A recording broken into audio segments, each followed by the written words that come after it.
A mostly sunny good morning to you.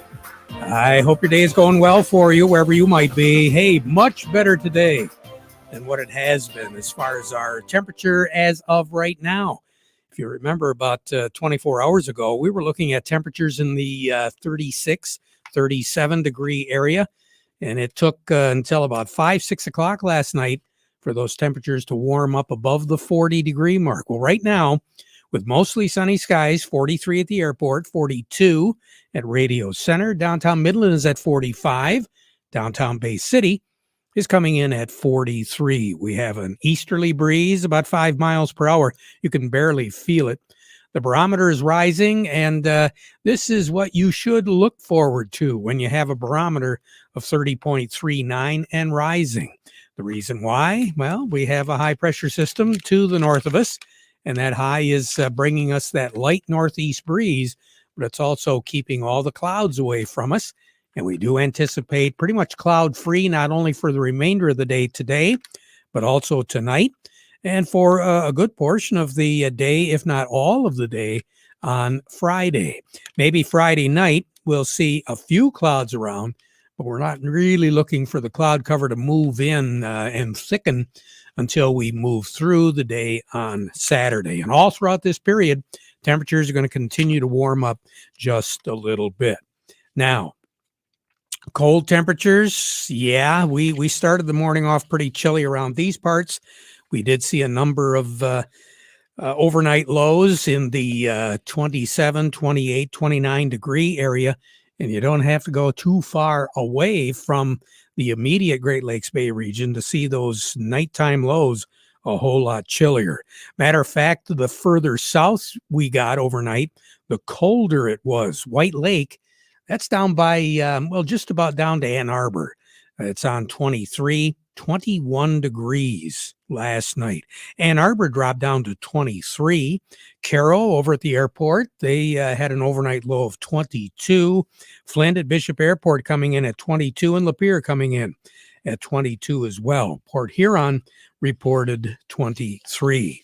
Now, if that wasn't cold enough, incidentally, the Vassar area, the back 40 in Richville, I was looking at temperatures anywhere from 22 to 24 degrees. Cass City had 23.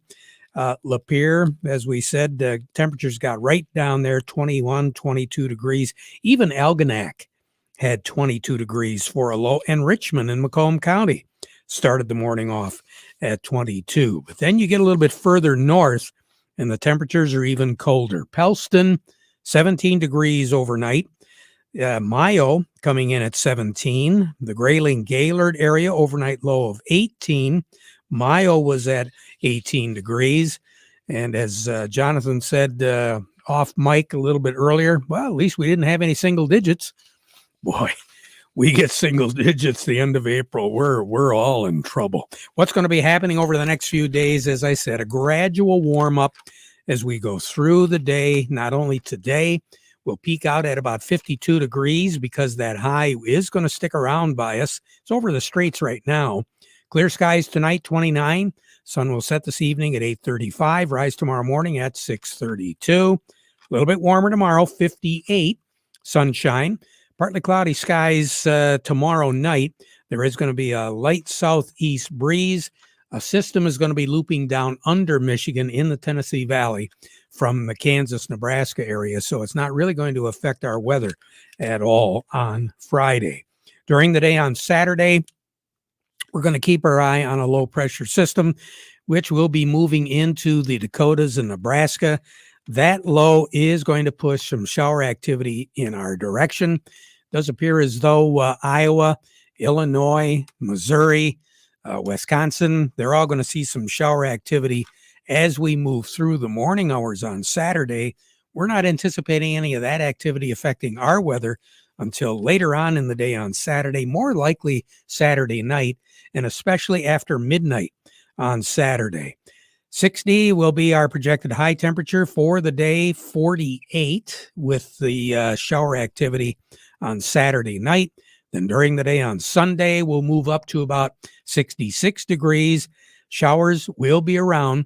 We are going to be looking at a pretty good chance of seeing some isolated shower activity on the back porch, your back porch, as we go through the day on Sunday. But the best concentration of precipitation right now appears to be in the forecast for next Tuesday. But all the way through this period, we are going to be looking at temperatures in the mid 60s, dropping down on Tuesday to the upper 50s, and then moving back up into the 60-degree range by Wednesday. Now, all these temperatures, for the most part, are below average for this time of the year. But quite frankly, we hit 60 degrees with a low of 48. No one is going to complain. Normal high for this time of the year is 61 in the afternoon, 41 at night. Record high in the state, 85. That was set back in 1986 and tied in 1990. The record low, 24. We came close, but we didn't cut it. 24 degrees is the record low, and that was set back in 1946. A year ago on this day, 76 was our high, 40 was our low.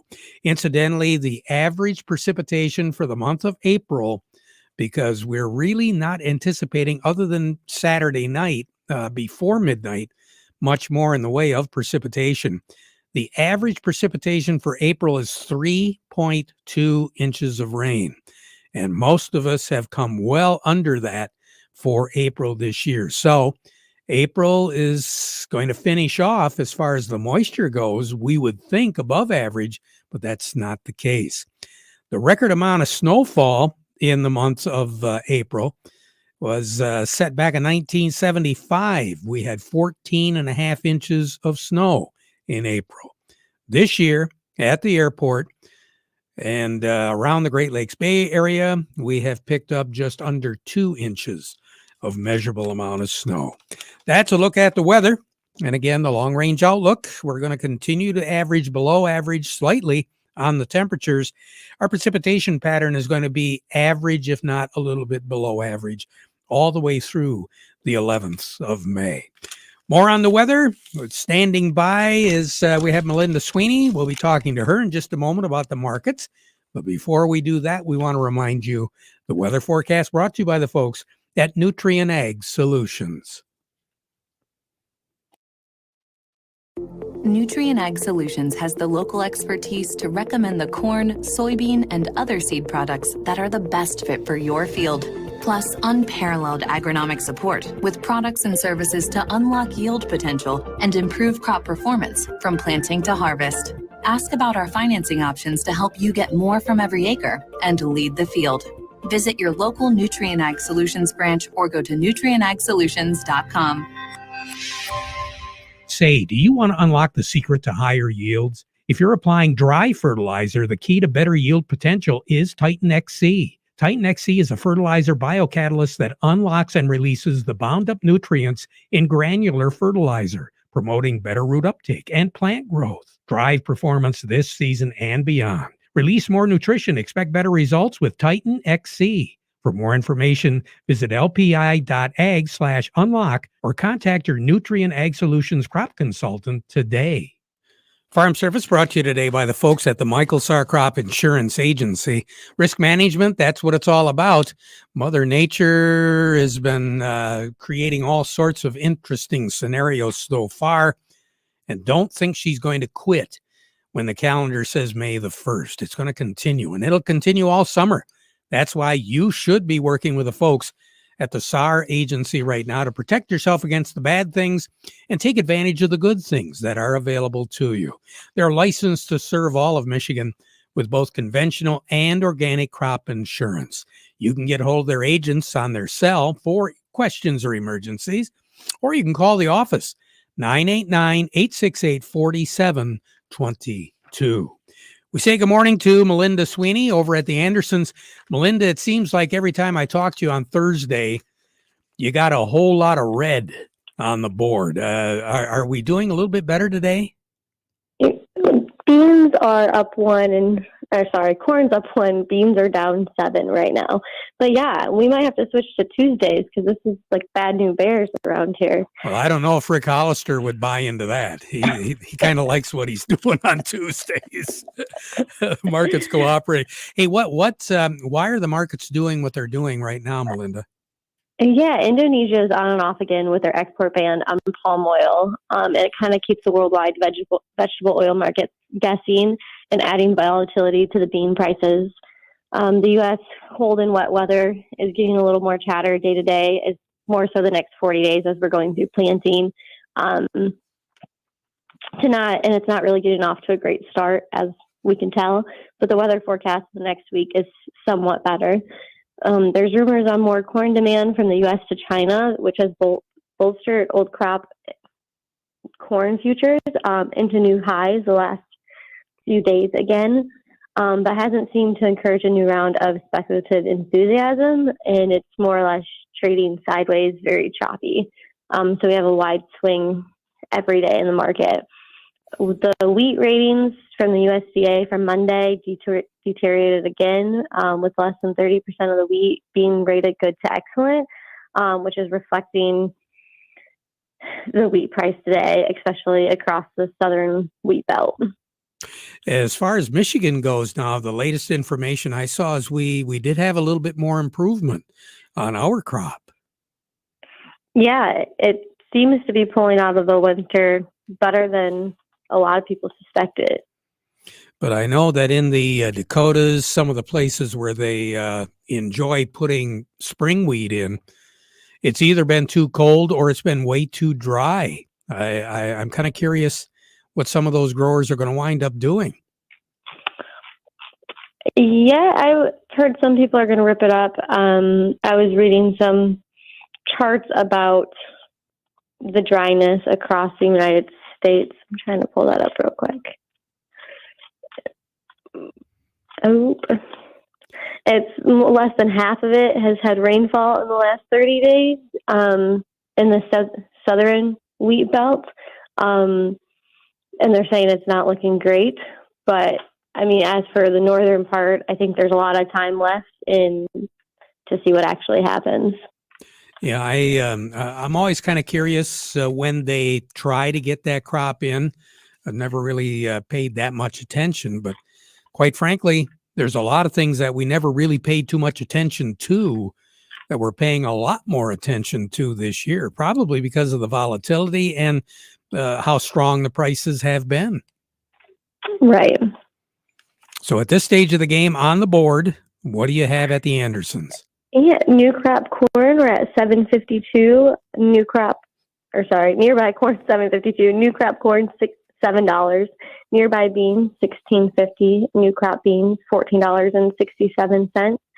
New crop wheat at $9.95 for white and red. All right. You have a great day. Thanks, you too. I will. Melinda Sweeney over at the Andersons. More as far as what the markets are doing. Let's take a little bit more in-depth look at Chicago. Doug Klein from Oppenheimer joining me. The market report brought to you by the Frankenmuth Credit Union. They can help you with lines of credit, equipment loans, financing for purchasing land, credit cards, and more. The Frankenmuth Credit Union can be your hometown financial solution. Find out if they can work with you by going frankenmuthcu.org, and by Ed Raymond & Sons Quality Clothing and Shoes since 1919. Carhartt's Red Wing Shoes and Boots, Stormy Cromer Accessories, all available today at Ed Raymond, celebrating more than 100 years at 151 West Broad Street in Chesaning. Morning, Doug. Good morning. What are we looking at now? Well, it seems it's all about the currency. The Japanese yen hit a 20-year low today. The Japanese Fed, we'll call them, said that they are not going to worry about inflation. They're going to be dovish, continue to be dovish. That goes back to 2002 as far as lows for that currency. And by the way, the dollar hit a 20-year high today. That goes back to 2002. So you can see that our Fed is on a completely different roller coaster than their Fed. The euro again hit a 5-year low, so they're kind of dovish. That matters a whole lot. So crude oil is up $1.85 today, and just imagine what it would be up if the dollar were stronger, which it's not, or wasn't so strong. If it was weaker, the crude would be even higher. So who knows what's going on here? But Biden wants to seize a bunch of Russian oligarchs' penthouses in New York and sell them, and sell their yachts and whatnot, and pay for his party that's going on over there in the Ukraine. But I don't know who's going to buy them. I mean, who buys a $25 million apartment other than a Russian oligarch? So, well, certainly not Musk, because he bought Twitter. I mean, that takes him out of the real estate market for a while. He's tight right now. Yeah, a little bit. At least for a week. Anyway, so here's your numbers. July corn is 8.11 3/4, down a half a penny. December corn 7.51, up a penny and a half. And then September of 23 corn is 6.97, down 3/4 of a penny. July soybeans 16.82 3/4, down 10 cents. November soybeans 15.19 3/4, down a nickel. In November of 23 soybeans 14.31 1/4, down a penny and a quarter. July wheat is 10.92 1/2, that's up 1 1/4. December wheat is 10.90 3/4, up 4 1/2. And then July of 23 wheat is 10.33 1/2, that's up 1 1/2 cents. Crude oil is 103.61, up $1.59. Heating oil 397.69, that's up 3 3/4 cents. Gasoline is 347.10, up 5 3/4 cents. Natural gas 7.18 1/4, that's down 25 1/4 cents. Canadian dollar, U.S. dollar gets you 128.35 at the border, that's up 16 ticks. The dollar gets you 130.78 yen, that's up 236 ticks. The euro's at 105.08, that's down 47 ticks. The dollar's at 103.58, that's up 63 1/2 ticks. Gold's at 18.8840, that's down 30 cents. Silver's at 23.11, that's down 39 cents. Platinum's at 904.40, that's down $6. I wonder when Musk goes to the grocery store if he's going to have to go to the discount side or not. Think he goes to the grocery store? Really? Well, instead of buying a gallon of milk, he'll have to go for a quart. You take care, Doug. We'll talk to you later. Yep, you too. All right. Doug Klein over at Oppenheimer. Jerry Samolsky joins us, but first, these notes. Looking for a career where every day is different? Got a knack for working on farm equipment? We're looking to grow our team. Hudson Inc., your local John Deere dealer, is responsible for keeping farmers of America running. Honest, dependable, and self-reliant mechanical technicians is who we are looking for. Hudson provides continuing education, tool allowances, and benefits. If you're interested in becoming a part of the Hudson team, go online and search Hudson Inc. Careers for more information. Hi, I'm Ray from Begic Nursery and Garden Center in Bay City, inviting you to come help us celebrate our spring open house this weekend. Explore the area's largest selection of exclusive cascading waterfalls, outdoor art, and statuary, gorgeous planters and pottery that will add the blazes of color combinations you've always dreamed of. See exclusive fountains, bird baths, fire pits, musically tuned Woodstock wind chimes, gazing globes, and all the accessories you'll need for your yard and garden. Begic's Outdoor Living Center offers you a great selection of comfortable and colorful Berlin Gardens outdoor living furniture. Grilling with a new Weber grill from Begic's opens a world of possibilities. Visit our grill zone, where you'll find the full line of Weber gas grills, charcoal grills, and all the accessories you'll need for outdoor cooking at its best. Backed by the power, reliability, and lifetime support of Weber. It's our spring open house. We'll see you this weekend at Begic Nursery and Garden Center on M84, 1 mile east of I-75, west side Saginaw Road, Bay City. Farm Service brought to you today by the folks at Quality Roasting of Reese, offering competitive, consistent prices for your soybeans. Give them a call for a quote today. Jerry Samolsky joining us, Bay Landscaping and Garden Center in Essexville. And Jerry, we're rain-free for a day, maybe two, maybe 2.5. Jerry, spring is here. My gosh, it's sunny. The temperatures are going up. I think tonight's going to be the last below freezing night at least.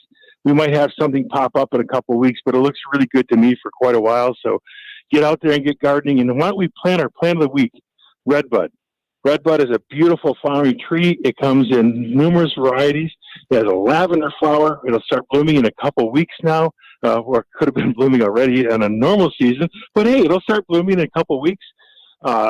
Beautiful branching habit, heart-shaped leaves. There are varieties that have yellow leaves, burgundy leaves, and green leaves. As they get older, the bark exfoliates a little bit. It's a spectacular plant. Did I mention even weeping varieties of redbud? No.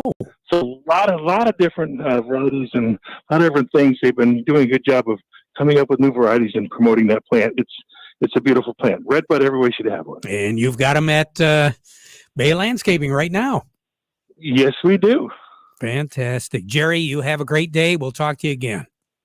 Happy spring. It's here. Get out and have at it, people. It's a wonderful time of the year. Well, there you go. Jerry Samolsky, Bay Landscaping and Garden Center in Essexville.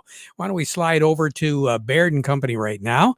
Steve Anderson joining me. Steve, are the folks in New York treating us okay today? Okay, yes, I will go with okay. Dow Jones Industrial Average is ahead by 133 points, putting it at 33,434. Volume there is 374 million shares. The NASDAQ is ahead by 67, putting it at 12,557, 410 million shares. Excuse me, that was easy for me to say. 410 million shares. S&P's up 31 at 4216. And local stocks, we've got Caterpillar. They're mixed. With Caterpillar down 971 at 204.39. Deere 379.36 down 617. CMS 70.87 up 66. Dow 67.08 down 37. DuPont 66.03 down 16. Corteva is 57.22 unchanged. GM 38.03 down 63. Trinzio 46.78 up 92. Walmart 155.44 up 120. Home Depot 308.33 up 673. Huntington Banks 13.45 down a nickel. And AT&T is ahead by 30 cents at 19.36. That wasn't bad, was it? No, like I said, it's okay. Okay. Steve, thank you very much. You have a great day, all right? Well, thank you, Terry. You do the same. I will. Steve Anderson over at Baird. We'll be right back. Are you upset with your current planter performance? Are you considering buying a new planter but blown away from sticker shock? With Precision Planting's VSET, V-Drive, and Delta Force, we can retrofit your old planter to outperform any new planter on the market. Then access all your data from planting to harvest easily with Field View. Call PC Ag Solutions today and get your parts ordered, installed, and ready to go for the upcoming growing season. 989-868-4444. PC Ag Solutions. A good grower always knows the forecast, and with interest rates forecasted to rise in the near future, there's never been a better time to lock in a historically low rate on a new irrigation system at your local Zematic dealer. For a limited time, get an additional 1% interest rate discount on already low financing and the earliest delivery dates in the industry, so your new Zematic pivot is ready to roll this spring. Terms and conditions apply. See your local dealer or visit lindsay.com/spring sale for full details. Farm Service has been brought to you today by the folks at Steiner Tractor Parts. You know, they understand that if your tractor doesn't work, well, you're not very happy. And also, they can help you decorate that tractor, make it run, make it look really nice for the upcoming tractor shows this coming summer. How do you do that? It's easy. Steiner Tractor Parts, new parts for old tractors, made easy. 800-234-3280, or go to their website at steinertractor.com. Tomorrow we'll be over in Freeland at the Walleye Festival at Burt Watson. We hope we can see you there. That's about it. 12:30, a market update. Now we conclude our program with the playing of our national anthem.